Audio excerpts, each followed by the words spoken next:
I think you've thrown up 10 times after the race. Is that accurate? Pretty close, yeah. Jeez Louise. So what happened? The Seine has been subjected to pollution for much of its storied history. It was declared biologically dead in the 1960s. Once upon a time, you could swim in the Seine, but it's been mostly banned since 1923. It was a dream for us. We work a lot and very hard.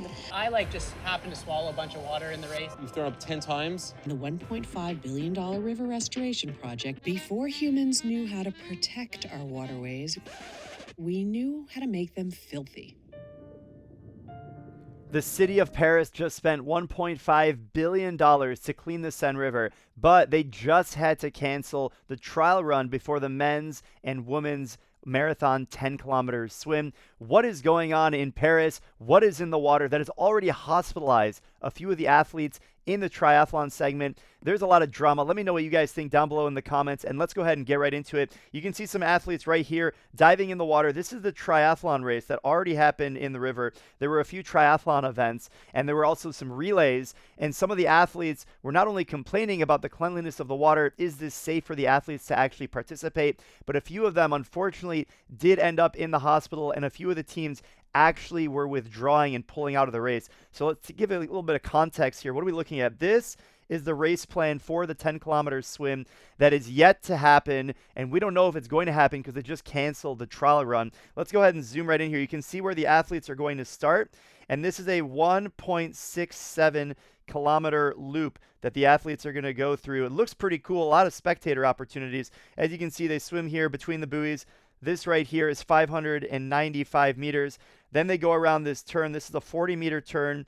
They go around, and then they go to the finish. And remember, this is a 10-kilometer race. So it's a 10-kilometer race. So they have to do this 6 times. So they're going to be swimming off the platform. They're going to go in this loop 6 times around.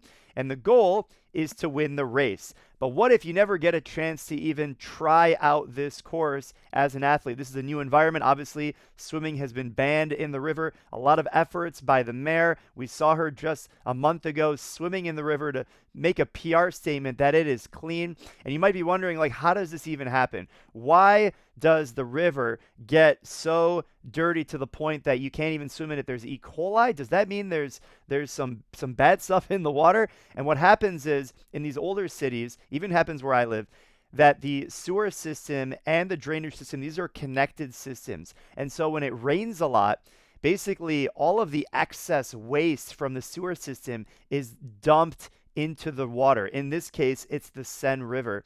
And as a result, it's not clean. It's not safe. If you drink the water in there, you're most likely, maybe not most likely, but you're probably going to get sick. You have a much higher likelihood of getting sick swimming in there compared to swimming in anywhere else. And so the athletes are now put in this position where they have to compete, and these are the cards that they have been dealt. The athletes train at the Olympic Games their whole lives, and this is a challenge that happens at open water events all over the world. This is not unique to Paris, but when you're hosting the Olympic Games and you spend $1.5 billion, the expectations are certainly there. Here's an article from ESPN that just came out by the Associated Press. You can see here that the Olympic marathon swim test run has been canceled over water quality. And if you look here, that it's been canceled, and it's so unfortunate, despite the triathlon mixed relay that already happened.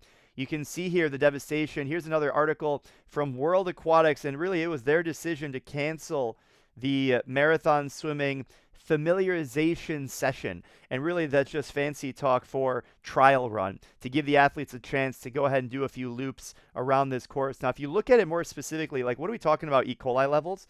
So you don't have to be too scientific, but you need to see the range. This is tested on a daily basis, and it's taken at around 5 a.m. to 6 a.m., and it takes 23 hours for the results to actually show.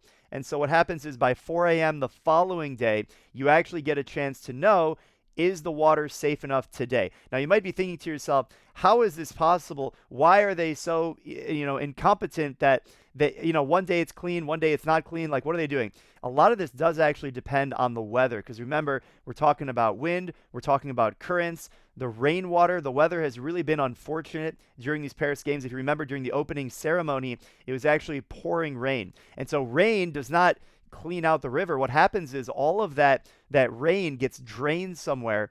And even though they've built capabilities after spending $1.5 billion to try their very best to clean the environment, to make sure that they can handle this kind of rainwater, it's still not enough. And despite the container systems that they've built, the water ends up flowing into the waste, and it's combined and it goes back into the river, despite the efforts and despite the money that has been spent. And that is why on a day-to-day basis, depending on all the water and environmental factors, that's how you can have one day the water's clean enough and the next day it is not clean enough. And you can see here the different levels that are required. There it is right there. You can see at 4 a.m. is when they have to decide. And so the reality is we have 2 more events to be held. We have the men's and women's 10-kilometer race, and we have on August 8th and August 9th, the women's start, I believe. Then we have the men.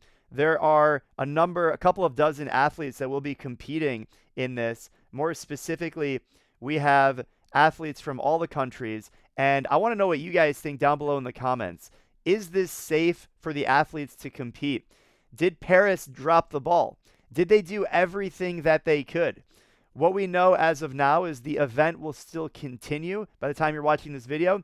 Maybe the event already happened. Maybe it got canceled. But either way, this begs a bigger question as to the prioritization of the athletes' health, their safety, and also making an environment for not only the fans and us as spectators to enjoy these events, but to really make sure that we are putting the athletes in a position to succeed, because they work so hard for this. They work so hard day in and day out to achieve at the highest level, and the least that we can do is show them some respect so they can go ahead and reach their dreams. Now, there was a lot of drama in the pool as well about why the pool may or may not have been as fast as it should have been for the athletes to see peak performance. I mentioned the Olympians were sleeping on cardboard beds in the Olympic Village. There's not enough food. The chefs were recruited because there just wasn't the quality that a lot of athletes need to succeed. And if you want to learn more about that, make sure you check out this video over there. Leave a comment. I'll see you over there, and happy swimming.